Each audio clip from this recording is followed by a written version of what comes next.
I wanted to think through a couple of things, maybe a little philosophically. So I put on the board here, reversal of intentionality. If one thinks about the mythological milieu that is preserved, for instance, in Gilgamesh, the political mythologies that always support the regimes of the ancient civilizations. Genesis is written in relation to those mythologies. Clearly, I think there's a dependence, for instance, of the flood narrative on the one that we see in Gilgamesh, which has its own fuller treatment in a work called Atrahasis. So it's clear that Genesis must not be separated from that mythological milieu, but there is a massive difference in the atmosphere of this work. And I would say that one way to think about it is in terms of a reversal of intentionality. Instead of our yearning to make sense of especially in Mesopotamia, right? All the disasters, the flash floods, the sudden destruction, the return of brick into mud, the fickleness, it seems, of the forces that are in control, which would, for instance, lead to the age-old identification of the Babylonians, for instance, with the pursuit of astrology, right? So there are different ways we try to deal with the unpredictability and the difficulties of existence in time. So we try to make sense, try to order our experience. Mythology is a way for our questioning in the world, our anguish cries for why is it so? Why do bad things happen to good people? Why does this world that is so patterned still contain such chaos? And also the beautiful things, right? Why is the night sky so beautiful and so on? Why is there this miracle of friendship and love when you have someone that will actually support you instead of seeking his or her own benefit? These all raise questions, and mythology is the first way humanity pursued the questions. Often that dovetailed, as I've just mentioned, with a kind of maintenance of the regime, so a political mythology.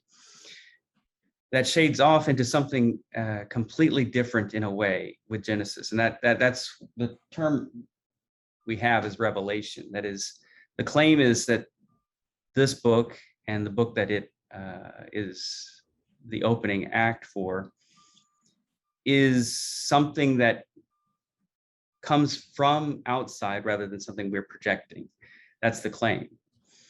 And there are differences, right? This isn't a theogony. It's not an account of the birth of the gods as you have in the Enuma Elish, for instance, or any of the other creation epics of the region. God is there. He's the hero, right? We'll look next week, I think it is, with Homer and the Odyssey, right? That the ancient world always starts with the heroic effort. I mean, there was so much energy that had to be put in to drag civilization from out of the waste of mud or of personal chaos. But what we have in the people of Israel is something new, a new way of questioning, a new way of receiving an answer. And this is something that will have to be compared to the other great eruption in the ancient world, and that is the questioning that goes by the name philosophy. So that pursuit of the logos compared to this revelatory event that is claimed by believers in Scripture. So that's one thing to kind of keep in mind. That is there. It's clear that Gilgamesh is dealing with those existential questions. It's clear Genesis is dealing. For us, do we feel a difference, a fundamental difference in approach and tonality. And if we don't believe, if one is not a believer and does not think that there's a communication from on high, well, what would account for that? Question 1.